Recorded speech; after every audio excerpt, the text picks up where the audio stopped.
Coming soon to own on video YouTube and and Twitch. DVD. How a black beach humiliated a white-only resort. Now it's only a couple more days of Black History, but we gotta end it strong. So we're gonna get straight into it. It was 1893. A resort in Maryland told Charles Douglas that they didn't serve Shout his out kind. Charles. They thought by denying him a meal, they were putting him in his place.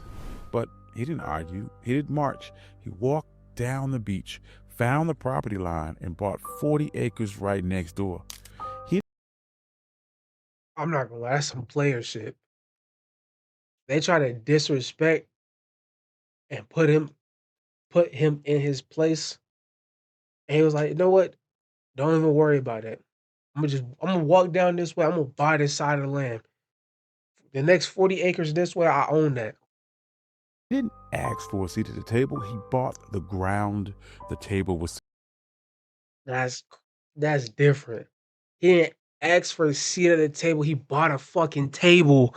Oh Sitting my on. god. This is the story of how Charles Douglas turned a restaurant rejection into the first black municipality in the state of Maryland.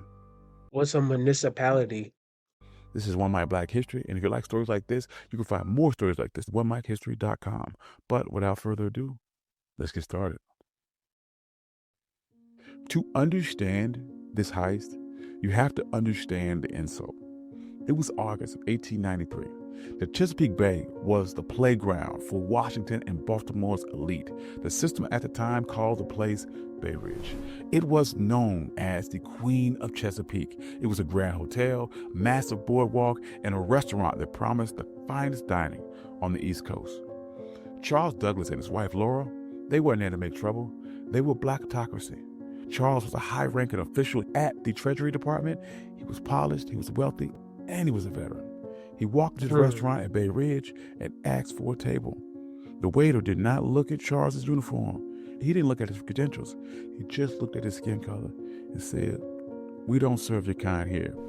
Now, And that's insane. It's like no matter how many accomplishments, no matter how many accolades, no matter how rich you are, no matter how much you do, they only see color. They don't see you for what you are and who you are as a person. They to them they just see color. this is the And moment it's where the sad. struggle would usually kick in. The textbook version of this story would tell you how sad Charles was. It would talk about the pain of segregation. But Charles Douglas didn't have time for that. He had a military mind. And he looked around the restaurant and saw white families eating. He saw the owners counting money. And he realized that their business was built on a territorial monopoly. They thought that they owned the prestige of the water. They thought by banning him, they were keeping the luxury for themselves. Charles walked out of that restaurant, but he did not leave the area. He walked down the beach, he crossed the property line, and he stood on the dirt right next to the people that insulted him. He was looking at a 40-acre tract known as Bashir's Farm. It was rugged, overgrown patch of coastline. To the owners of Bay Ridge, it was a waste of space. To the system, it was unimproved land. But to the colonel, it was the high ground. Charles Douglas knew something the owners of Bay Ridge didn't. The system is only as strong as its borders. Bay Ridge was a fortress of whiteness, but the walls ended at the property line. If Charles could control the land right next to them, he didn't need their permission to exist. He could create a parallel world that Jim Crow laws of public accommodations could not touch.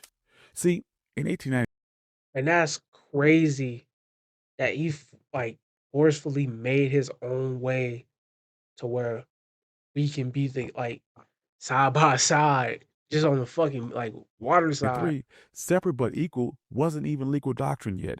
That would not happen for another 3 years with Plessy versus Ferguson. But the private property doctrine was already ironclad.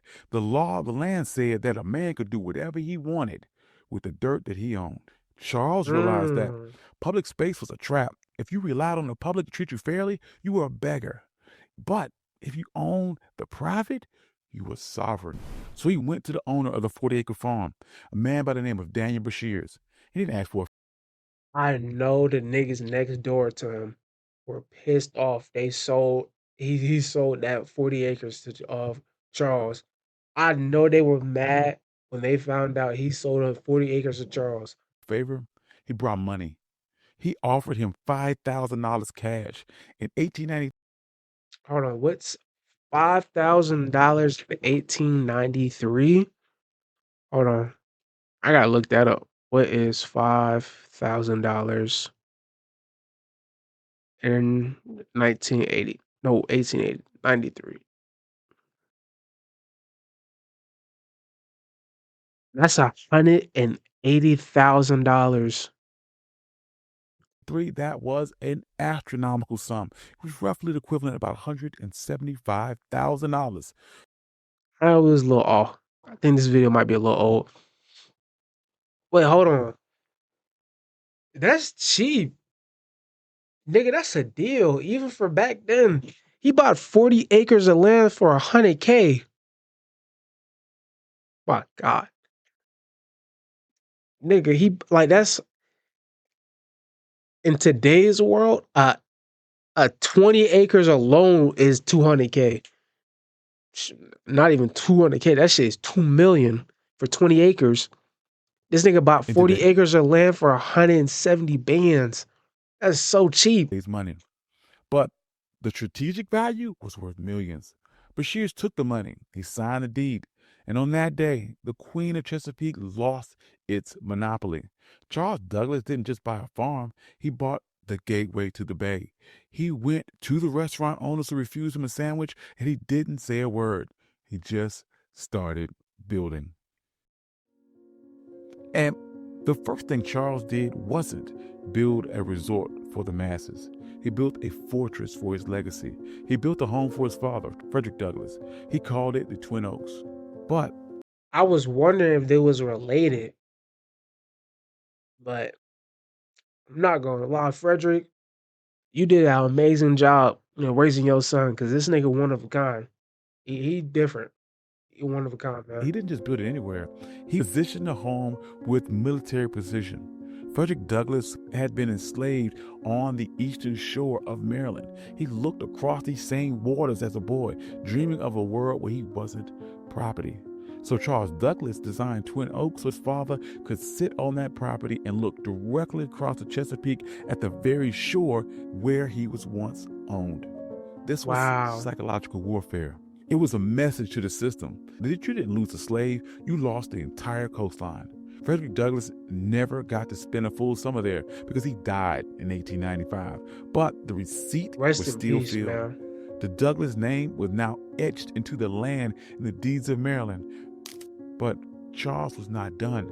He knew that one house was an anomaly, but an entire empire is a network. So he began subdividing the land, and he didn't sell it to just anyone. He targeted the sovereign class. He sold lots to black doctors, black lawyers, black engineers, black poets in D.C. and Baltimore. He created a neighborhood where the white-only signs of Bay Ridge were irrelevant. By the turn of the century, He found a way to make white-only signs irrelevant. One of a Highland kind. Beach wasn't just a place to swim. It was a black think tank. Paul Robeson was there. Langston Hughes was there. Holy shit, Du Bois Hughes? was there. They weren't protesting segregation. They ignored it. They built their own hotels. They built their own pier. They built a community center. They built a closed economy where black money stayed in black pockets and black dignity was the default setting. Now, there's no way the system sat back and watched this happen. The owners of the white resorts nearby were furious.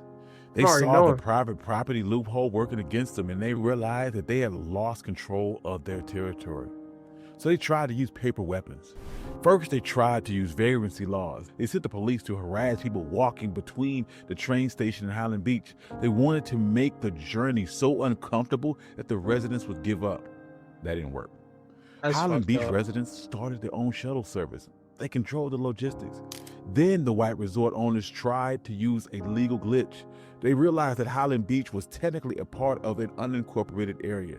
They thought they could use local zoning boards to condemn the land or pass an ordinance that would tax the Douglas family into bankruptcy. They tried to treat Highland Beach like a nuisance, but the residents of Highland Beach were some of the smartest people in the state. Like, mind you, they're doing all of this just because, just because of their skin color. They're going out of their way to try to make these people bankrupt and leave just because they're black. If a white man was to pull up and do the exact same thing and have the exact same message and approach, well, probably not the exact same message because it was still, but you know what I mean. If it was white people, they have no problem with that. They knew that in America, the ultimate hack for land was municipal status. In 1922, they executed their final move of the heist. They petitioned the state of Maryland to become an unincorporated town. They didn't want to be a neighborhood, they wanted to be government. They won. Highland Beach became the first black municipality in the history of Maryland. Think about the payoff here. Because they were a town, they had their own mayor, they had their own police department, and they had their own zoning board. When the white resort owners tried to pass laws against them, the people of Highland Beach just passed their own laws to cancel them out. They weren't marching and asking for civil rights. They were exercising their statutory power. These niggas were making their own laws to counter the laws that the white niggas were making.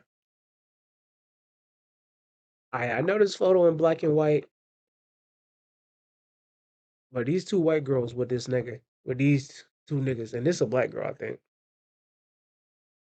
By the 40s and 50s, Highland Beach was the summer Apollo.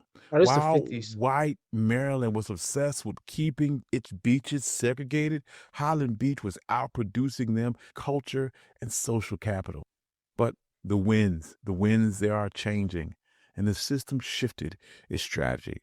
In 1964, the Civil Rights Act passed and the public accommodations were integrated. On paper, this was a victory, but in a world of real estate and sovereignty, it was a Trojan horse.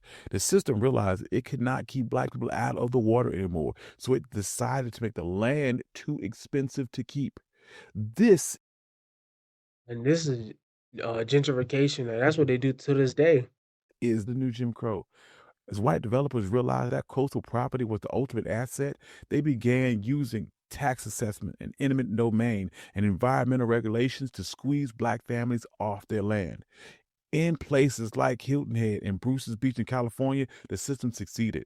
They stole land back using the laws that were supposed to protect landowners. But look at Highland Beach today. It's still there. It survived the rise of developers. It survives the collapse of other resorts. It survives because Charles Douglas didn't build a charity. He built a closed-loop system. The residents of Highland Beach understood that the land wasn't just for lounging, it was for continuity. They passed these down for generations. They created trust. They created a black culture of holding the line. During the Civil Rights Movement, we get caught up about the seat of the lunch counter. But Charles Douglas reminds us that the lunch counter is just a piece of furniture, and that if someone owns the building, they can always find a reason to move the chair or keep you out. The true power is owning the blueprints. Charles Douglas was told his money wasn't good enough for a meal, and he didn't waste a. Just imagine if Bruce Wayne was black and you told him, your money's not good here. Your money's not good here. That's like, it's insane. How you gonna tell, like, I don't know, bro. Shit like this is just frustrating. Why are you so against it? You forcefully brought these niggas here. They were never gonna be slaves forever. You shouldn't have always thought it like, oh no, bro. Shit is just so sad. Trying to change that with his mind, he used that energy to change the map. He proved that when the system closes the door, you can't keep knocking till your fists are bloody. You can buy the hallway. You can buy the entire building. You can buy the entire beach. You can buy the ground that it sits on. Now that's so hard. Like, Really went from he couldn't get his seat at the table to I bought the fucking land. I own the ground you stand on. And today, Highland Beach stands as a reminder that we aren't just laborers in the American story. We are the engineers of our own exit. Thank you. This is One My Black History. I'm your host, Country Boy. If you like stories like this, you can find more stories like this at One My. But that was how a black beach humiliated a white-only resort. I'm not gonna lie. Charles, shout out to you, man. Frederick, shout out to you. You raised an amazing son, obviously, with your accolades, Frederick. I'm not gonna lie. That's a legacy family right there. That being said, let me know how y'all feel about that down below. I'll see y'all boys later, though. Get your hands off of me. Wanna rest my bones when I am free. You can't control my heart. Bones when I am free. You don't own my soul. Get your hands off of me. Wanna rest my bones when I am free. You can't control my heart. When I am free, you don't own my soul. Get your hands off of me, wanna rest my